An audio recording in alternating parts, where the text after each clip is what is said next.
إلى حضرة نبينا محمد صلى الله عليه وسلم، إلى روح آبائنا أمهاتنا وجدنا وجدتنا ومشائخنا الأستاذنا وخصوصا إلى المؤلف Tuan Haji Muhammad Said bin Umar Qadi Jitra Kedah wa usuli wa furu'ihi anna Allah yanfa'una min barakah wa asrarihi wa ulumi wa nafahati fid di wad dunya wal akhirah. Al-Fatihah. Auzubillahi.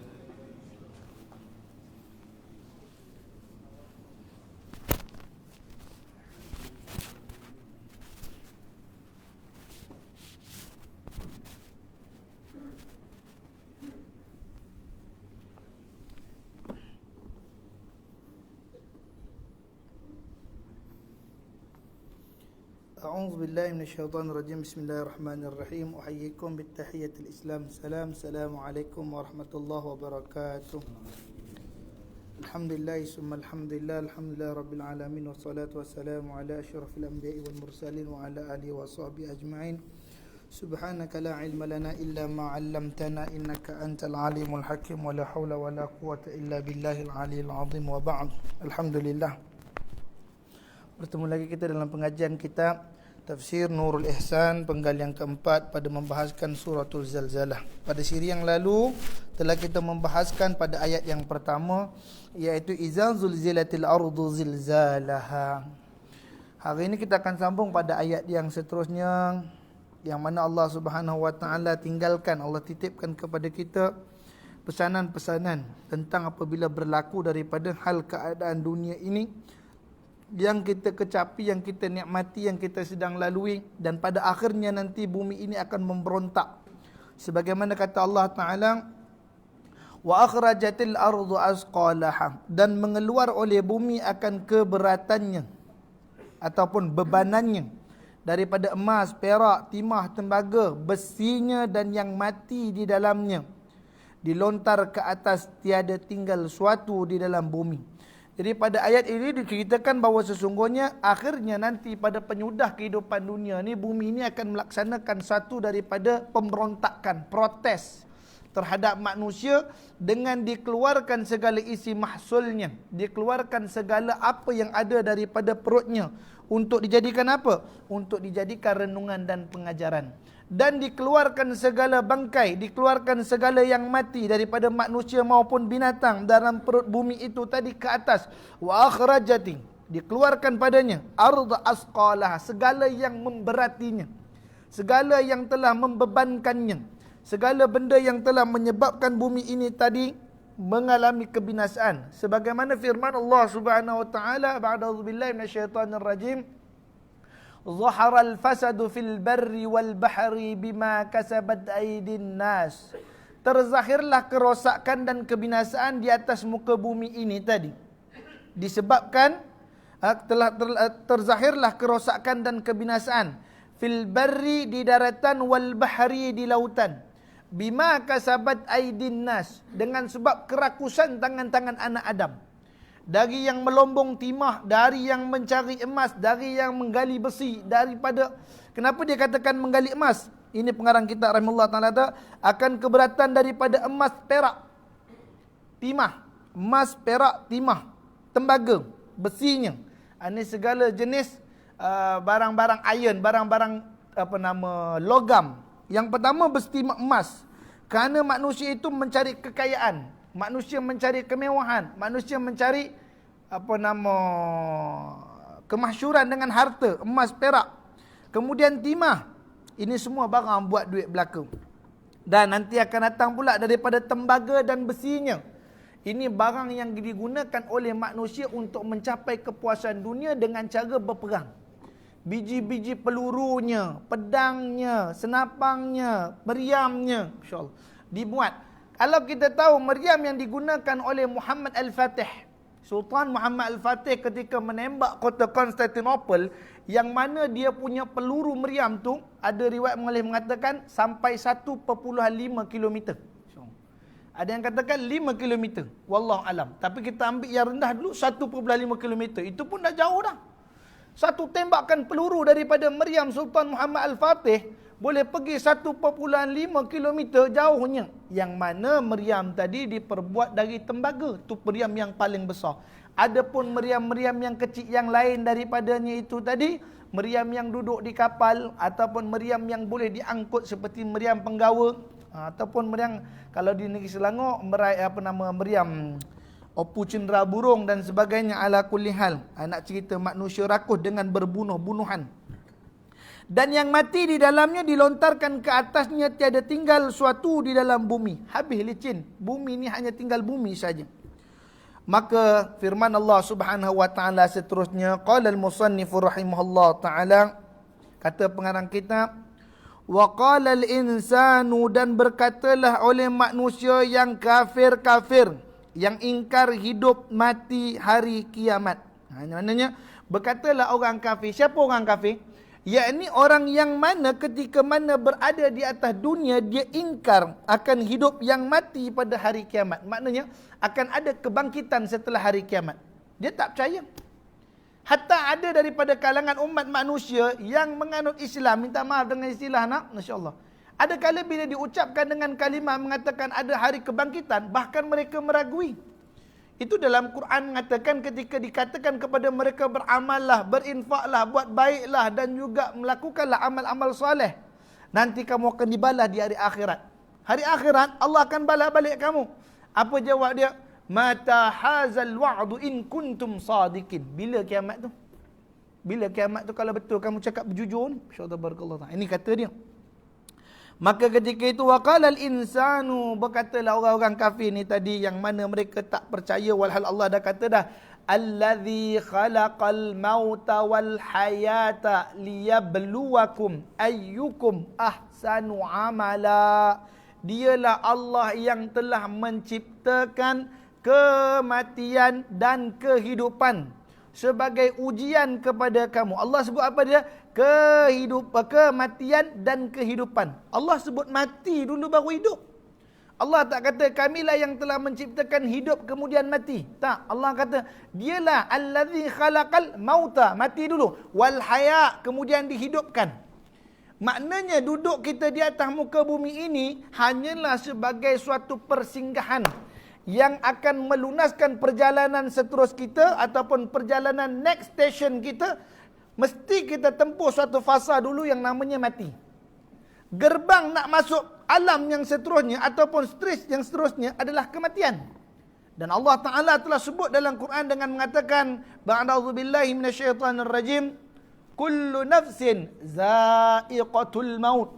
Tiap-tiap yang hidup atau tiap-tiap yang bernafas, tiap-tiap yang bernyawa itu pasti merasakan mati. Apa dia kejar dalam kehidupan, kata Nabi SAW,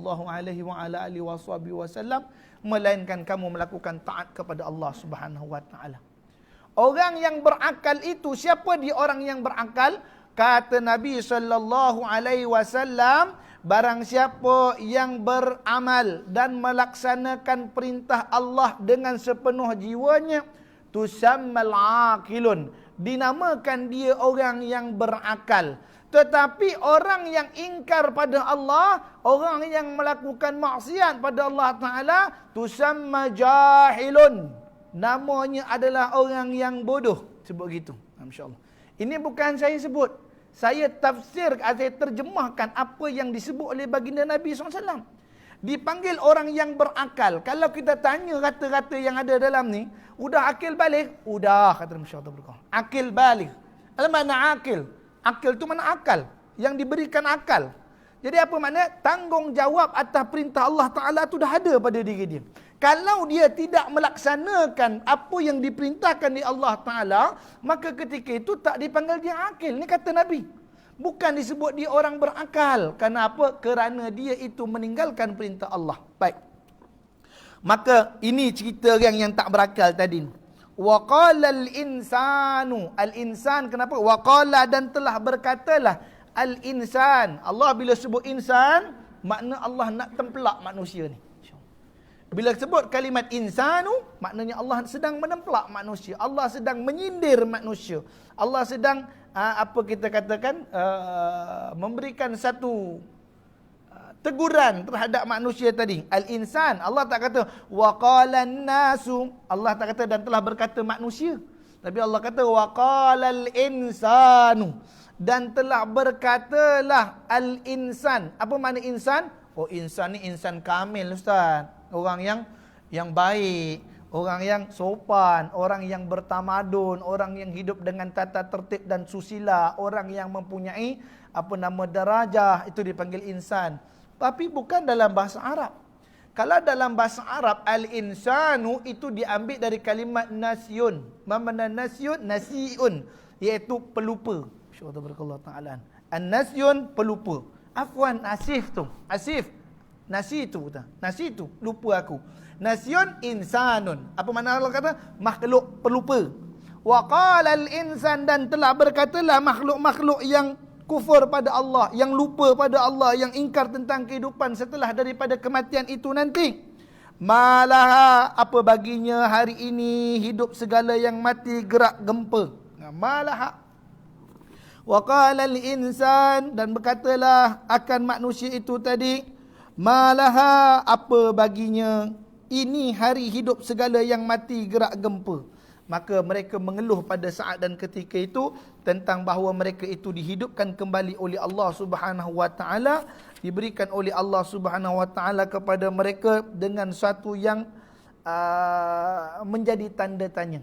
Malaha di sini dengan arti kata apa yang jadi ni? Seolah lagi tu. Ketika itu berkata orang-orang kafir itu tadi, dan berkatalah orang-orang yang lupa pada Allah. Wa qalal insan, dan manusia tadi bertanya sesama mereka. Apa kata dia? Malaha, apa yang terjadi pada bumi ni? Apa yang terjadi pada bumi? Saat tu baru dia nak bertanya. Sebelum daripada kedahsyatan bumi itu berlaku, sebelum daripada kedahsyatan letusan-letusan gunung berapi dan limpahan emas berlaku, manusia tak ambil tahu tentang bumi ini. Ini siapa cerita? Ini diceritakan oleh para ulama, diceritakan oleh baginda Nabi SAW, yang mereka tahu daripada dunia ini adalah untuk meraih dan mengaut segala keuntungan mahsul bumi. Ada balak, tebang, tak kira lah hutan simpan dara ke tidak ke, masyaallah taala. Ada lambung emas, segala sungai dikorek nak dapatkan emas dan timah, masyaallah taala. Asal ada aja. Laut penyu tersangkut dekat jaring ke apa ke, pukat rimau ke, pukat naga ke, semua lalu dekat air tadi. Subhanallah ta'ala. Menghancurkan ekosistem dunia pada ketika itu mereka tak tahu. Dan tak ambil tahu. Kerana yang nampak pada mereka hanyalah keberuntungan. Itu sebab kata pengarang kitab rahimahullah ta'ala, apa baginya nyonya dunia? Kenapa dengan bumi ini, kata dia? Pada hari ini, hidup sekalian yang mati, gerak gempa. Cerita dia, kata guru kami, ketika mana berlaku kiamat tadi, ayat sebelum wa akhrajatil ardu asqalaha. Ini manusia yang hidup lagi ni, belum mati lagi ni. Manusia ni masih dalam keadaan huru-hara, masih dalam keadaan kucak-kacir, mengalami peristiwa yang dahsyat pada hari itu. Terkeluar orang daripada kubur-kubur ni. Terkejut mereka melihat orang dari kubur keluar. Subhanallah ta'ala. Itu sebab benda ni pernah berlaku kepada Nabi Allah Ibrahim alaihissalam. Ketika mana diminta supaya orang mati hidup balik, Allah Ta'ala tak bagi. Allah tak perkenankan untuk dihidupkan orang yang mati. Tapi ya Ibrahim, engkau boleh tanya apa yang jadi pada si mati. Subhanallah Ta'ala. Ini satu hal. Ada cerita pula zaman Nabi Musa pun berlaku yang sama juga. Nabi Musa tengok orang mati tadi.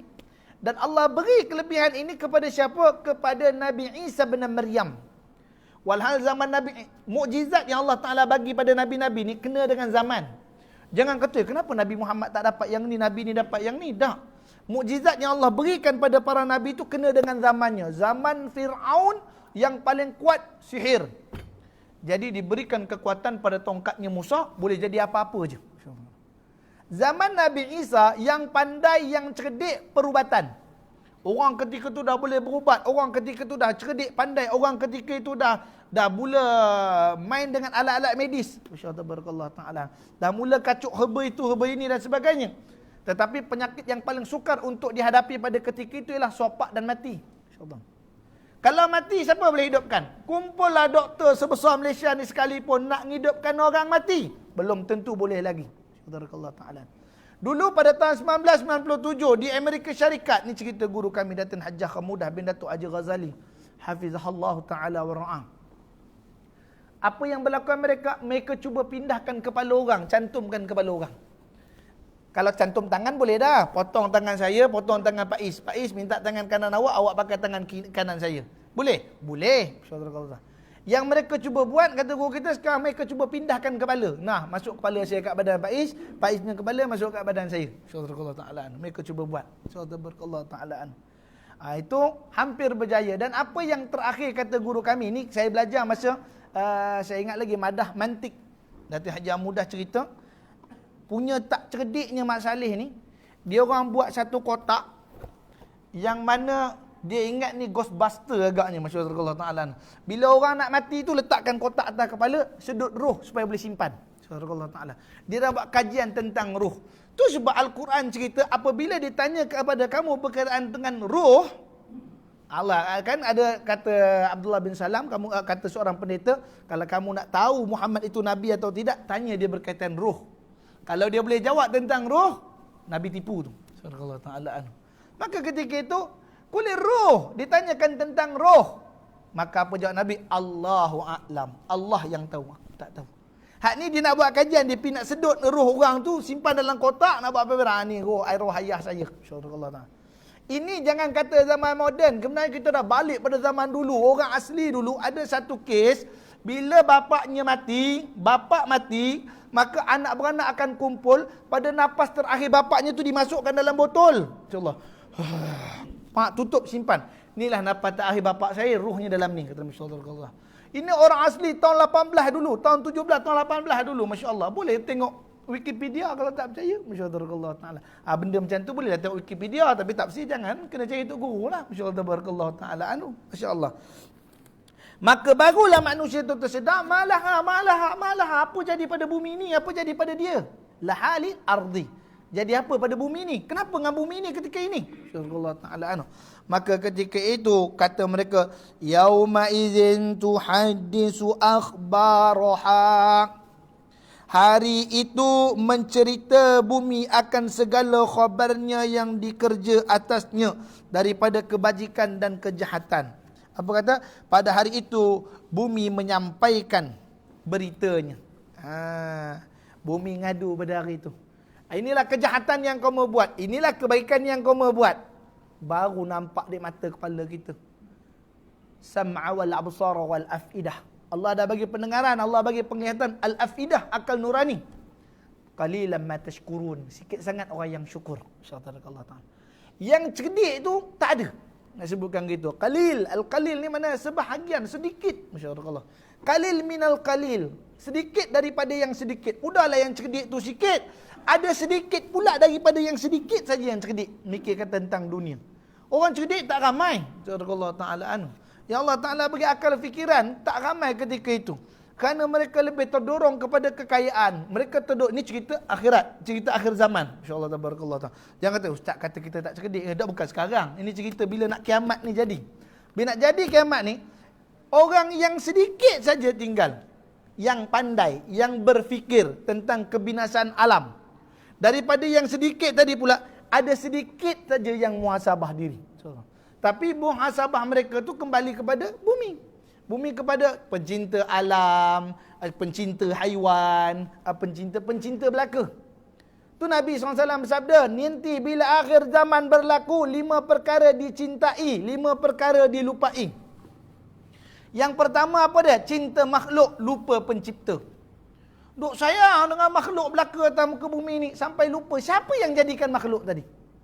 Bila terlalu cinta kepada makhluk, apabila berlaku suatu musibah, suatu bencana ke atas itu makhluk, maka yang jadi pada saat ketika itu apa dia? Adalah kedukacitaan dan tak boleh menerima hakikat. Tak terima hakikat. Kenapa Allah Ta'ala ambil anak saya? Dahlah seorang anak saya. Jiran saya itu 10 anak. Kenapa tak ambil anak dia? Anak saya juga yang Allah ambil. Nah, ni di sini nampak. Syaitanullah Ta'ala. Keluhan dia kepada Allah tu tadi tak bertepatan. InsyaAllah. Ini pun terjadi pada umat akhir zaman nanti bila kiamat berlaku. Apa jadi pada bumi ini? Apa jadi pada bumi? Ketika itu bumi menonjolkan, bumi mengkhabarkan, bumi menunjukkan antara kebajikan dan kejahatan yang kita pernah buat atas dia. InsyaAllah. Itu sebab bila satu kawasan terlalu banyak zina, InsyaAllah, di antaranya apa yang berlaku disekat oleh Allah Ta'ala ataupun ditahan air hujan turun di tanah bumi yang penuh dengan penzinaan. InsyaAllah Ta'ala. Biasa ini bukannya ustaz, habis di Afrika tu memang orang banyak berzina ke ustaz? Bukan cerita itu, ni cerita memang tempat tu biasa hujan. Ditahan di Allah Ta'ala kering tempat tadi. Kenapa? Di antara sebab kata ulama, kerana bila zina telah berleluasa. Tu kejahatannya. Jangan ingat seronok kita ada efek pada alam yang lain. Macam kita terlalu memuji lebah. Kita dok puji lebah dengan baiknya madu dan sebagainya. Dalam masa sama kita menghina lalat. Bayangkan kalau tak ada lalat, apa akan jadi pada dunia? Ekosistem dunia? Insya-Allah Ta'ala, insya-Allah. Sampah-sampah ni macam mana gaya nak jadikan busuk tadi? Siapa yang nak makan sampah tu? Itu lalat tu keluarkan anak-anak dia. Lebah juga. Kalau tak ada lebah, macam mana pokok-pokok yang kita tanam semua ni nak berbuah? Macam mana dia nak berbuah? Pokok ni dia keluar bunga jantan, pokok ni keluar bunga betina. Jadi pokok ni perlu persenyawaan jantan dan betina. Ni masuk pengajian apa nama pengajian tumbuh-tumbuhan pula. Masya-Allah Taala Udahlah teknik apa dekat sini, teknik pertanian ni. Masya-Allah. Bunga jantan, bunga betina. Berlaku pendebungaan. Siapa yang buat pendebungaan tadi? Madu yang diambil di lebah. Maka debunga lekat pada punggungnya lebah, pergi pada bunga betina. Masya-Allah tabarakallah taala. Maka bunga betina bawa kekal. Itu sebab kalau orang nak nanam labu, ni cerita nak nanam labu. Ustaz, saya nanam labu tak pernah lekat. Itu sebab batang labu yang panjang tu, dia ada dua bangsa bunga. Satu bunga jantan, satu bunga betina. Bunga jantan yang mana? Bunga jantan yang bunga sahaja. Bunga betina, dia bunga kat depan, belakang dia ada bunjut bulat tu. Dia ada bulat bunjut belakang tu, depan dia ada bunga. Tu bunga betina. Kalau bunga jantan, bunga saja. Lalu macam mana nak buat, Ustaz? Nanti bunga jantan kecut, potong bunga jantan, celup dalam bunga betina. Celup dalam bunga betina. Maka insya-Allah buah tu jadi lekat. Tak gugur. Ni kadang-kadang dia tengah buah dah besar sikit, busuk dia. Insya-Allah putih. Kenapa? Pendebungaannya tak kuat. Ini cerita tentang apa nama bunga pula. Ni cerita akhirat ni. Jadi Allah Taala nak cerita kiamat. Malah apa jadi pada bumi? Yauma idzin tuhaddisu akhbaruha. Pada hari itu menceritakan bumi akan segala khabarannya yang dikerjakan atasnya daripada kebajikan dan kejahatannya. Masya-Allah. Maka nanti kita akan sambung bi anna rabbaka auhalaha, dengan sebab bahawa Tuhan engkau itu telah wahyu ia baginya. Apa dia?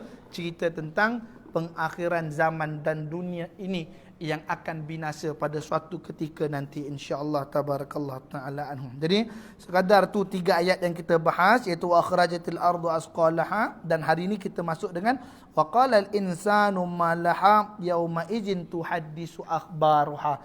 Jadi khabar yang dibawa oleh baginda Nabi SAW telah cukup sempurna tentang berlakunya hari kiamat, dan ini termasuk dalam rukun yang dikatakan rukun agama. Ketika Jibril datang kepada baginda Nabi SAW, ditanya, ya Muhammad akhbirni anil Islam. Ya Muhammad akhbirni anil iman. Muhammad khabarkan aku tentang Islam. Muhammad khabarkan aku tentang iman. Ya Muhammad akhbirni anil ihsan. Ceritakan kepada aku tentang ihsan. Apa dia kata? Islam, syariat. Iman, tauhid. Ini fiqh, tauhid. Kemudian ihsan, ini tasawuf. InsyaAllah.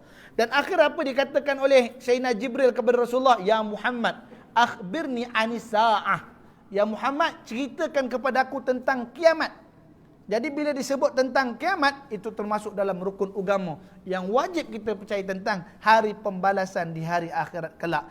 InsyaAllah tabarakallahu ta'ala. Sekadar itu saja pada malam mulia ni. Salah silap tutur bicara saya. Apalah saya sampai kalau tidak bertepatan dengan murad kitab. Pada Allahu Jalla Jalalu wal Azam, saya minta ampun kepada barisan ayahanda ibunda rahmatillah Allah Subhanahu wa taala. Saya menyusun 10 jari mohon ampun kepada Allah Subhanahu wa taala. Saya mohon ampun kepada hadirin ayahanda ibunda rahmatillah Allah taala sekalian. Saya menyusun 10 jari mohon maaf terutamanya di atas kelewatan saya pada hari ini.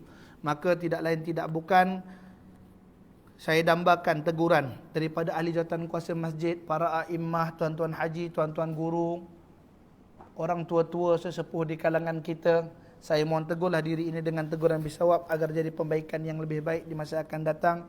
Wallahu ta'ala a'lam. Aqulu qawli hadza wa astaghfirullahal azim li wa lakum wa lisairil muslimina wal muslimat wal mu'minina wal mu'minat fastaghfiru innahu wal ghafurur rahim. A'udzubillahi minasyaitonir rajim. Bismillahirrahmanirrahim. ربنا انفعنا بما علمتنا ربي علمنا الذي ينفعنا ربي فقهنا وفقه أهلنا وقرابة لنا في ديننا مع لقدر ينسى وذكر الله مفتح علينا فتوح العارفين إلينا الصراط المستقيم صراط الذين أنعمت عليهم من النبي والصديق والشهداء والصالحين وحسن أولئك رفيقا يا أرحم الراحمين وصلى الله على سيدنا محمد النبي الكريم وعلى آله وصحبه وبارك وسلم والحمد لله رب العالمين تقبل الله منكم. Sebagaimana yang dirahmati Allah, kepada yang ingin berinfak kepada Pondok Bustanul Ashrafiyah, ada tabung disediakan. Falyatafadhal. Wassalamualaikum warahmatullahi wabarakatuh.